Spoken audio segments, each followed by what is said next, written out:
Hello everyone, welcome. My name is Marianne Barth. I'm an administrator, counselor, and also a coordinator for a program. The program helps students transition from school to work for students who have disabilities, and welcome. So we'll be discussing school to work transition for students with disabilities. We have 4 learning outcomes.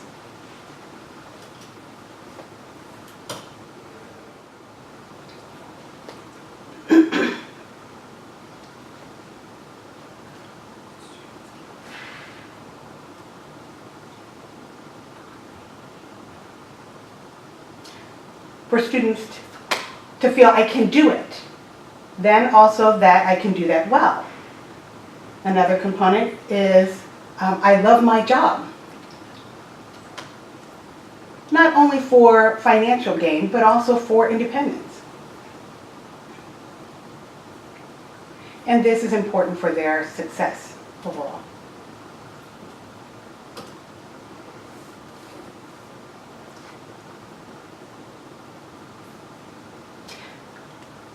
This program has 4 different components. Let me list those for you. One is job readiness and the support for that. Case management, vocational and technical training, maybe technical training as well as vocational training, as well as support. So I'll go on and explain each of those components. For job readiness and development of those assistance and support, there is meetings upon meetings. There's always a ton of meetings.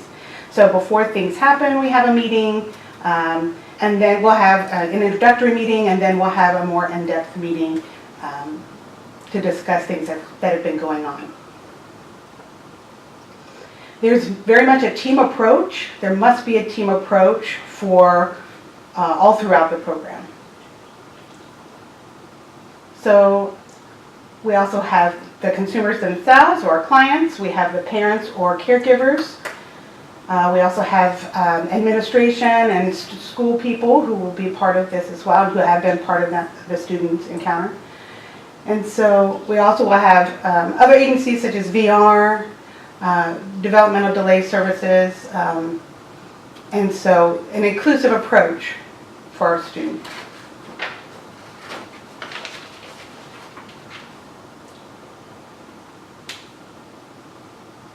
For readiness, we have to have assessment. It's not formal. We have formal and informal assessments.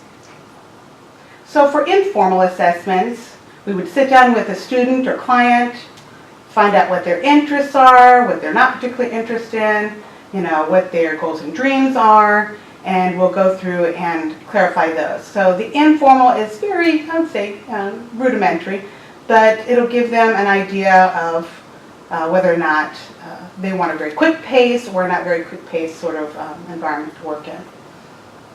So a more formal assessment will be a written assessment or an assessment done on the computer, and you'll just write down or document those answers. So we'll talk about a few of those different kinds of assessments.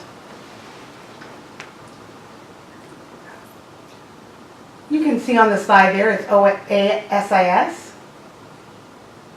You'll also see some of the other ones, DAT, that's on the slide as well.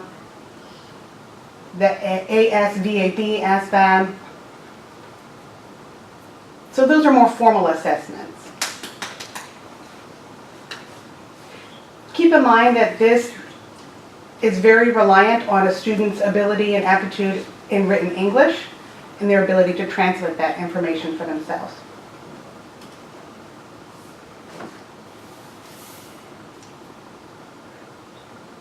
So job readiness is where we identify job openings for that particular student. If there is a job opening, is that a realistic job for them? And we'll help them develop a plan of action.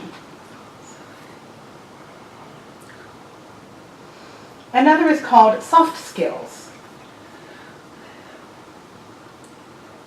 We may assume that a student or a client understands what to do when they arrive, that they must arrive to work on time, that they must attend their, go to lunch and come back, but please don't make that assumption that they know that.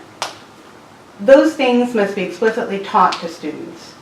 What are those soft skills that are included? What are the ethics included that are necessary? Working in that environment, and who will they be working with? We may need to make some adaptations for the student. Let's say, for instance, today you have to arrive at 9, but tomorrow might be 10 o'clock. So they'll have to adjust to their work schedule.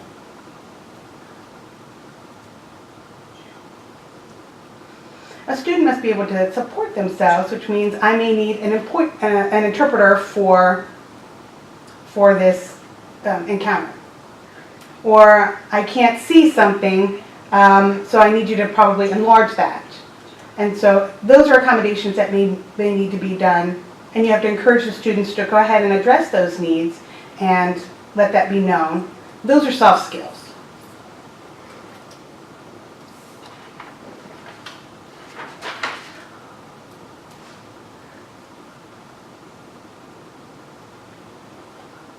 Job readiness is not only for the student or client, it's also for the employer as well as the other employees as well. Perhaps there is a need for some sort of adjustment or modification for the student or client to begin their work there. Perhaps if the schedule is everyone starts at 8 o'clock, but transportation is an issue and will not arrive until 8:45, perhaps the student can arrive at 8:45 due to transportation needs. So there may also be the need for job restructuring. Perhaps the job itself is a job that the student may not be able to handle, and there may need to be an adjustment to that job. So the job can be restructured. Perhaps that student can just be moved to another position, or move, maybe one student can do one particular job and another student is more fitted for the other job, so they can just switch jobs or restructure the job.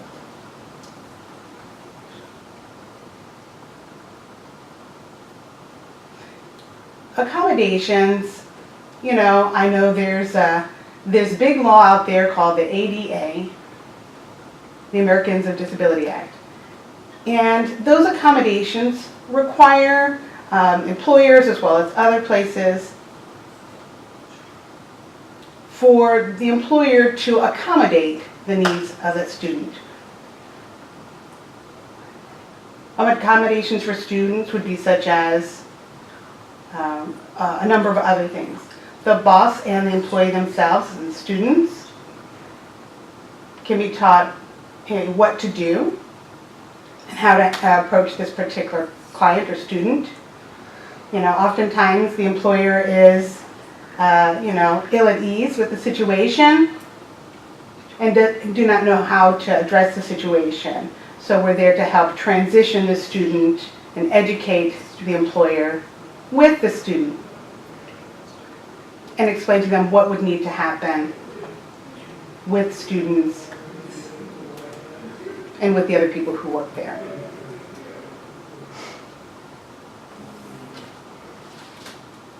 Okay.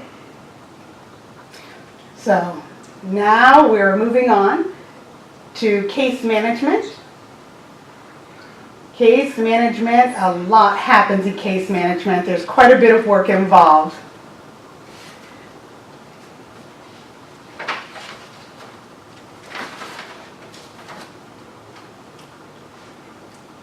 Again, case management is a team approach. You need input from the school, because the student has grown up there, from parents or their caregiver, agencies, and the student or the client themselves have all got to be on this team so that we can all consider a plan together. Case management would include quite a number of different things. And I'll touch on each one of these for you. And we're seeing some of these more and more, that we sit with a student and we ask them questions and they've got to answer a whole host of questions. And you need to go ahead and, even if it's not included in our slides, do whatever is necessary to make the student successful in this situation.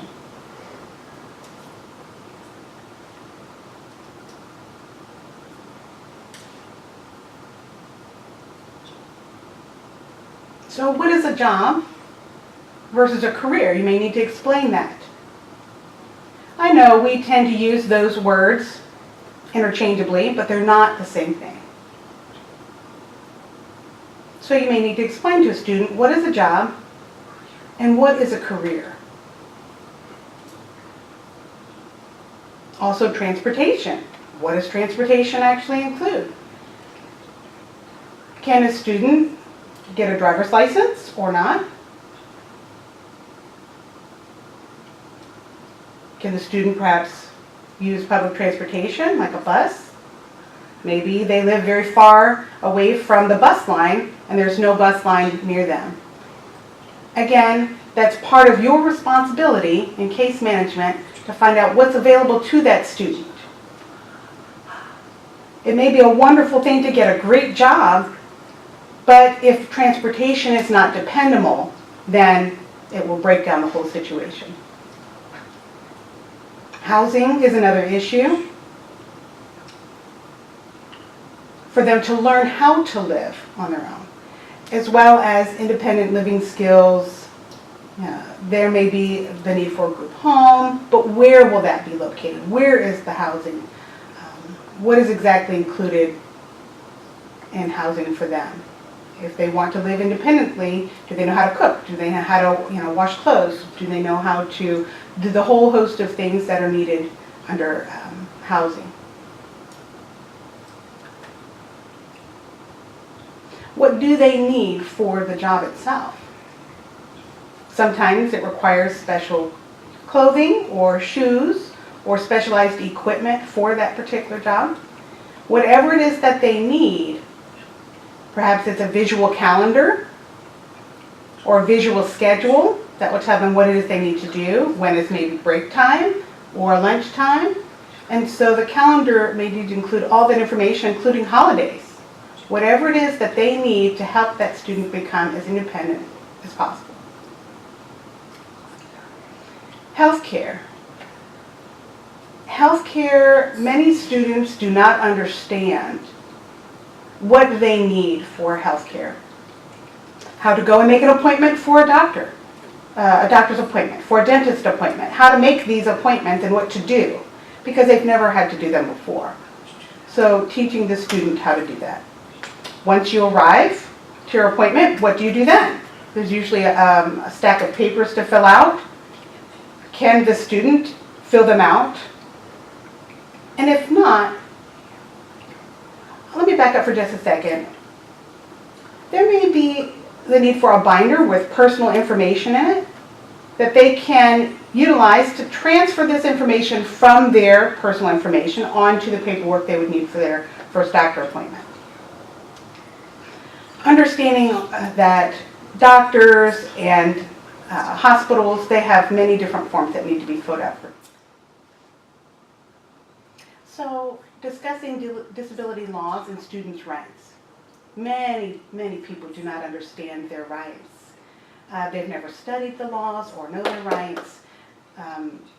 They've gone into meetings and they've had things explained around them, but may never have really understood what the law itself included. And depending on a student's cognitive level, you've got to teach them the law. They don't know necessarily where to go for help.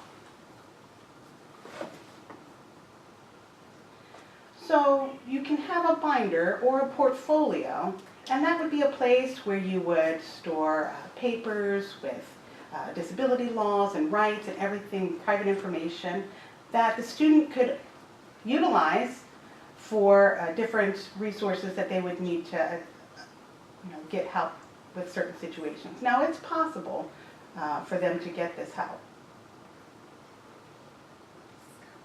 Independent living skills. Wow. You have to think of everything from the time that you wake in the morning until you rest yourself at night.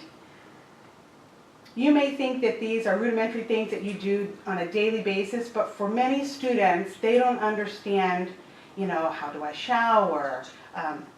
What do I do with shampooing or brushing my teeth or deodorizing and other grooming that they need.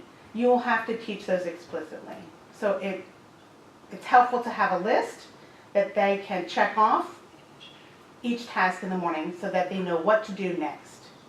You may need to, once you've groomed yourself in the morning, you may need to eat. And then you will need to teach healthy food versus junk food.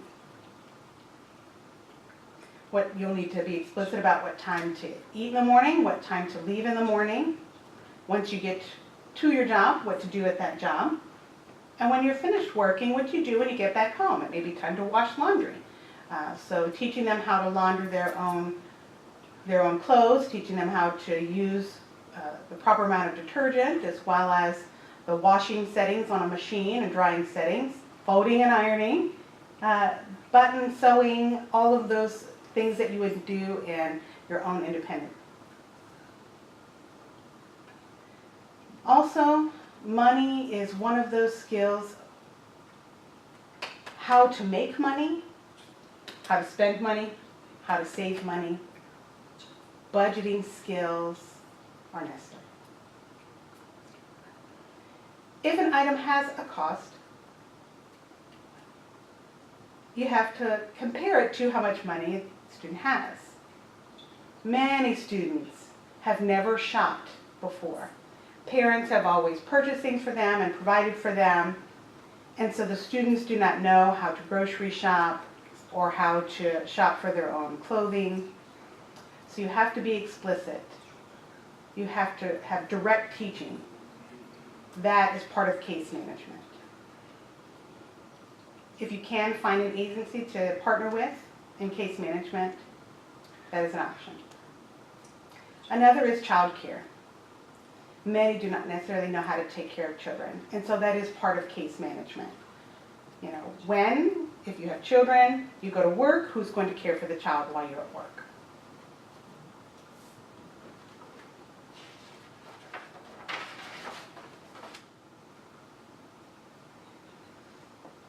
For case management, you want as much information as possible. And there's quite a bit of information.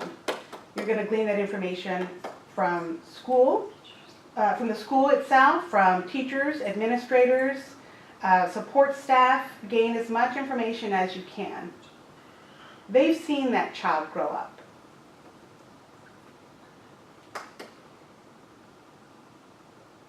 You can also glean information from a student's IEP and other testing assessments. It's called an ETR MFE. All of the information is valuable.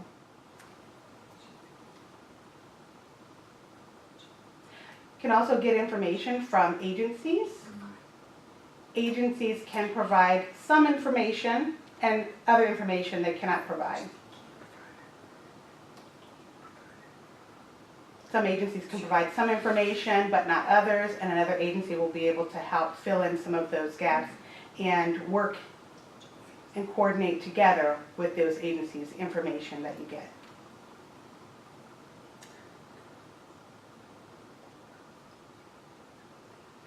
Parents and other caregivers who help care for that student.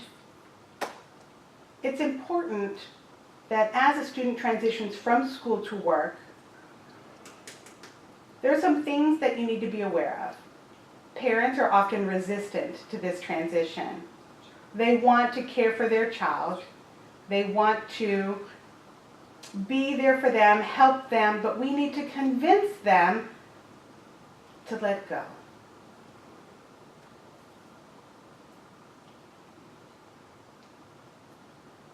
case management is very much a team approach, as much as job readiness is also a team approach.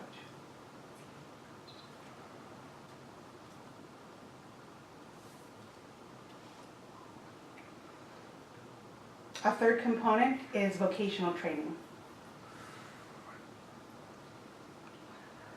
Again, you may feel that there's so much analysis in this, but you're going to have to truly find out what the student needs to become successful in their job.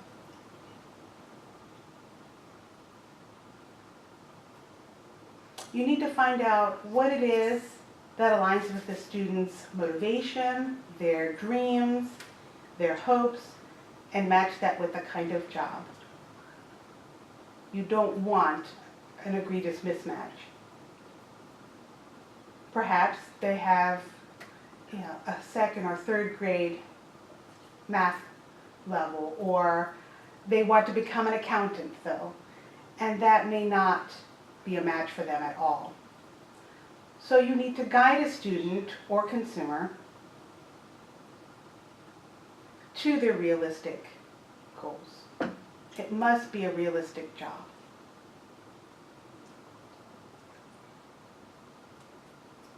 We do have assessments, a variety of different assessments, to assess their academic skills, what is their reading level, and then their comprehension level. Sometimes a student can read right along and it may not be very challenging, but may not have the comprehension to go with that same level. So you'll need to measure their reading as well as their comprehension.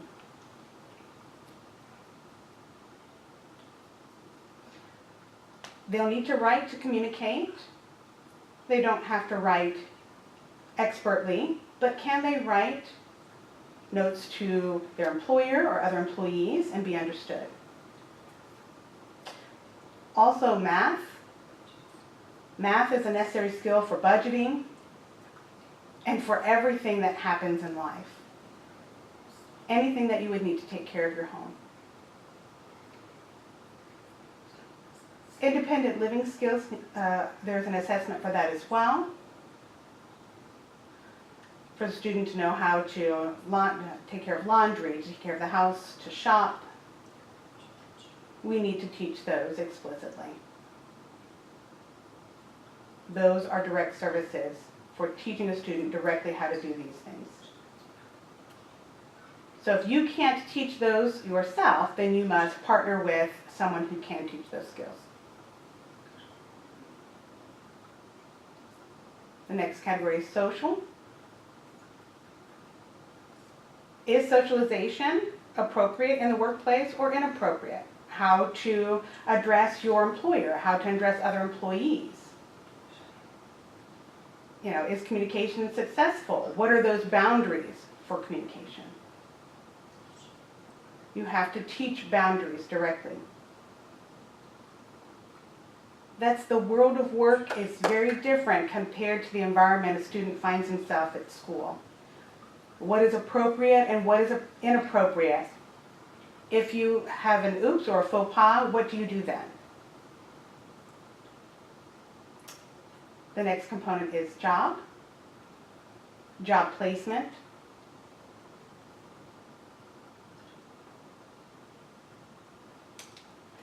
Once I go to work, what must I do? What are the steps to accomplish part 1, part 2, part 3, so that the student can be successful?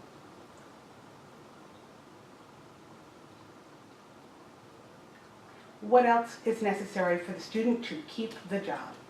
May be easy to get a job and then the student will be quickly fired. What does it mean to maintain the job? What are those conflict resolutions? How to approach people? What happens when there's a conflict and you lose your temper?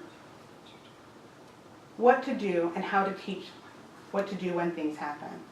That will include things such as role playing.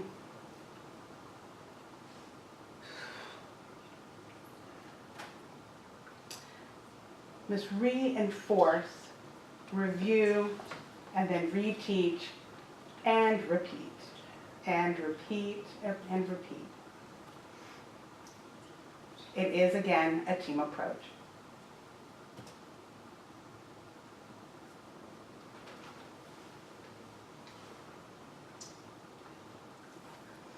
Again, for support, that's our fourth component, support. Support will come from the school. And it's interesting that some people never even think of providing information, and you may have to ask for that information, even so much as asking the janitor or even the cafeteria workers. Those are the people you can glean information from about our student or client. Also, if a student has asked for any kind of standardized test, and we need to get a good picture in our minds of how the student has grown up. Maybe they've met with the counselor at school as well and get information from them. The parents and caregivers, you may need to sit down and ask the parent about their job, and ask them, what do I do every day? And just have this dialogue, this communication with the student. It doesn't have to be anything formal, but if the parent sits down and explains that to a student, and the student knows, then they become more of an adult, and they become independent. And many caregivers have said, wow, this is working for me now.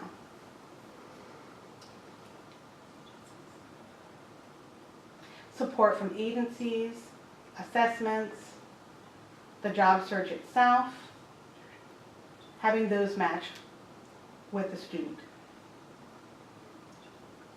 They may provide job coaches, and the job coaches need to be trained. Keep in mind that all students and all job coaches are not necessarily a perfect match. So don't be afraid if, say, a student is going right along in the process and we're trying to match a job coach to them. Don't be afraid to take a moment and step back and reassess the situation.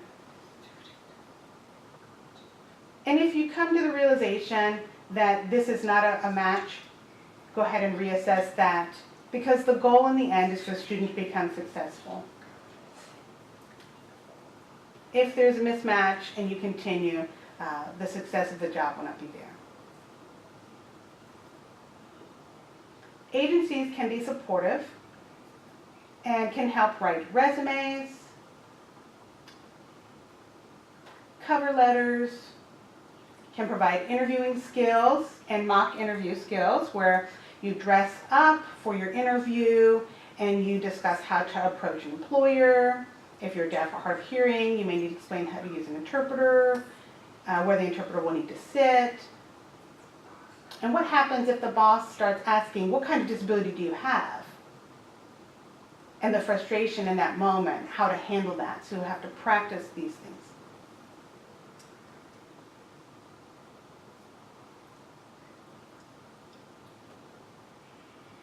Students and clients, you need to support them with what they need. Explain to them. You may need to explain to them by going back and saying, you have a disability. Don't assume that they themselves understand that they have a disability. Don't assume that. Your disability, and what does that mean? You'll need to explain that explicitly. What are your challenges?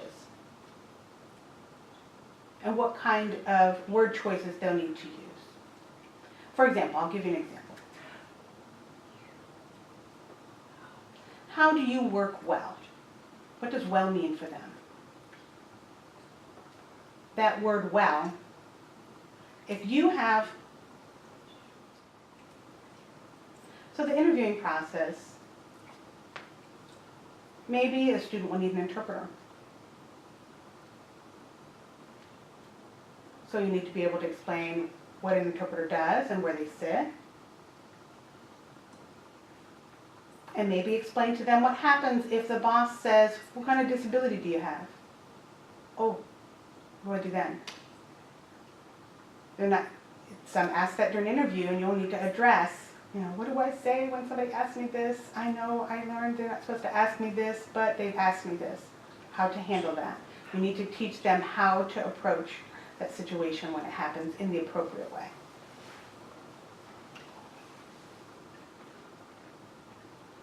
You also need to teach them how to support themselves. How to have them ask for things during an interview or on the job. How to ask for those supports. Many times students will sit back and say, oh, I have all these things that I need, but I'm afraid to ask. You'll need to teach them how to be assertive. Again, it's a team approach. Everyone is included in that team. You're going to collect information about students' interests, their goals, their dreams, their work, their independent living, all of these things.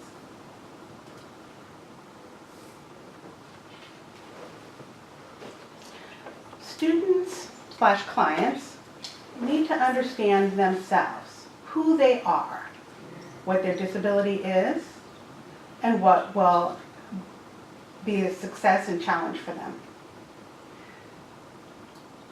They need to understand and learn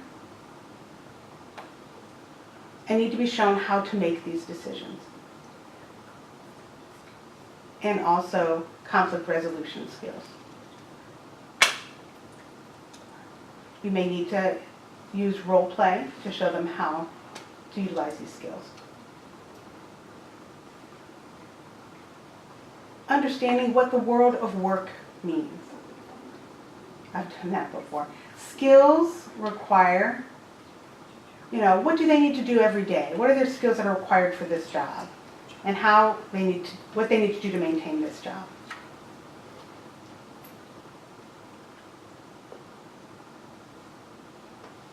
They may need to learn how to troubleshoot. Need to figure out what's working for me and what's not working for me. The job coach is also helpful to figure out what it is that's helpful for the student and what is not.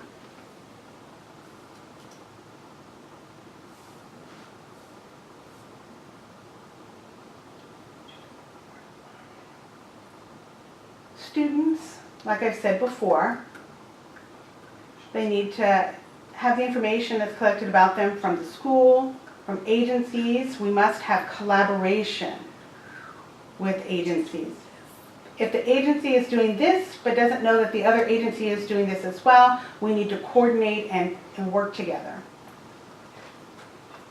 We need to gather information from the parents and from the students. All of the information that is shared is shared for the entire team so that we are all on the same page.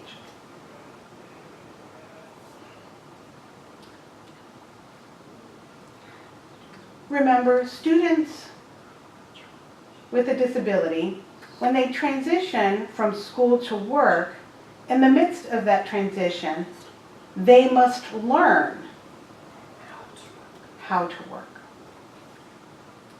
and become an employee. They must learn how to do that.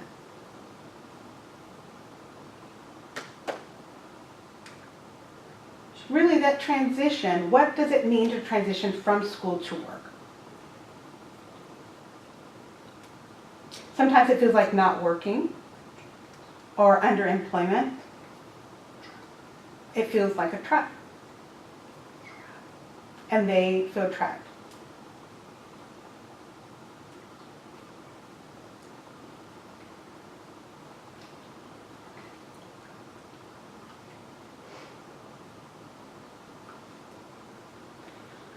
Now remember that students, clients, they need to learn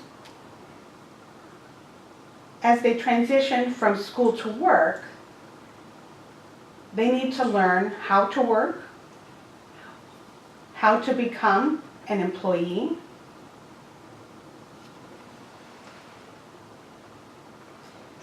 and they need to imagine the traps and pitfalls. which can be twofold: unemployment and underemployment. We need to eliminate those. And once we bypass those traps or pitfalls, we now have a gap. And that gap is inappropriate training for jobs, or a job and student mismatch. We need to smooth out that process for them.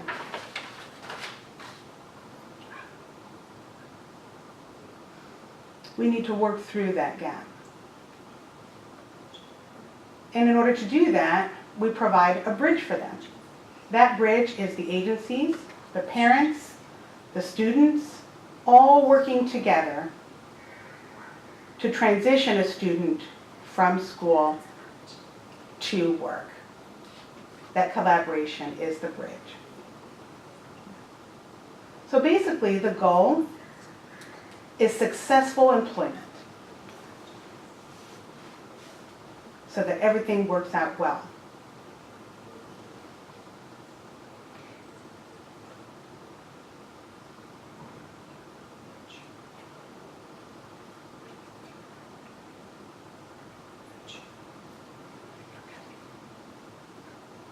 Okay. This quote is from the Pacer Center. And it says,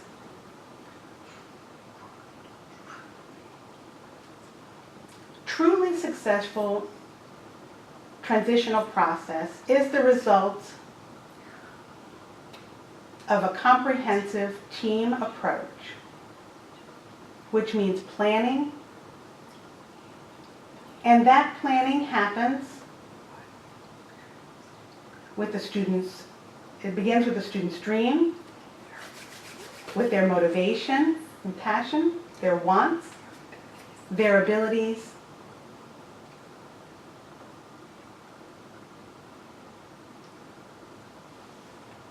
and the program for transition is preparing that student or client for life, for work, and for play, and for success in the community, to be as independent as possible. That is the ultimate goal, to have this transition from school to work for students with disabilities. Thank you so much. Thank you for watching. Bye.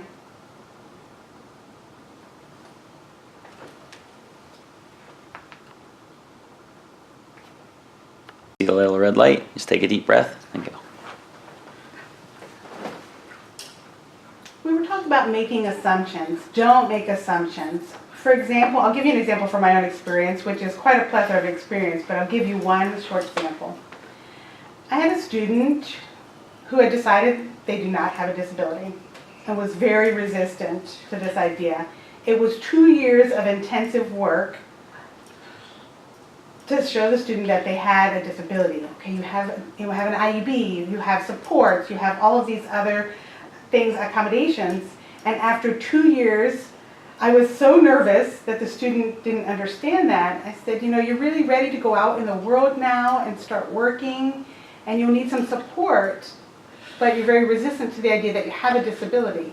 And so the student says, fine, okay, I have a small disability, a very little disability. I said, fine, we'll accept that and move on. Another reason to not make an assumptions is that a student came to me and wanted to make popcorn.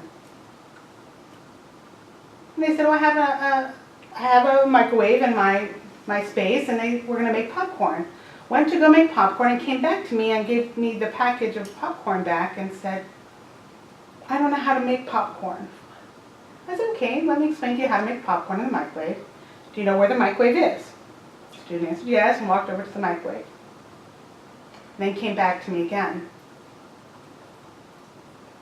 And the popcorn was still not popped. And I wondered, what's going on? Something wrong? And the student says, I don't know how to use a microwave. Oh, okay. Well, come on. So I had to teach a student how to use a microwave, how to read the instructions on the back of the popcorn packet, how to select the proper numbers. It became a 2-hour lesson. So don't assume. Another thing is to keep in mind that teaching a student to wash clothes, you may think it's not such a big deal. You just turn the knobs on, you pour the detergent in, and that's it. But I was very wrong to make that assumption. So the student and I went over to the washing machine, had to teach the student how to separate the whites and the darks and the colors, and why we have to separate these. If you have whites, then you need to go ahead and set them on a certain setting for each of the 2 or 3 knobs that are on the washing machine. I had to make out a chart with pictures that matched each portion of the activity, each of the steps. And so we may think this is a rudimentary task that anyone can do, but we need to go ahead and teach these parts explicitly. And we need to teach them over and over and over again. You need to add visual cues. You need to add whatever it is that you need for this student. You'll add that information into their binder or portfolio, and so they'll have that with them when their program is finished. Thank you.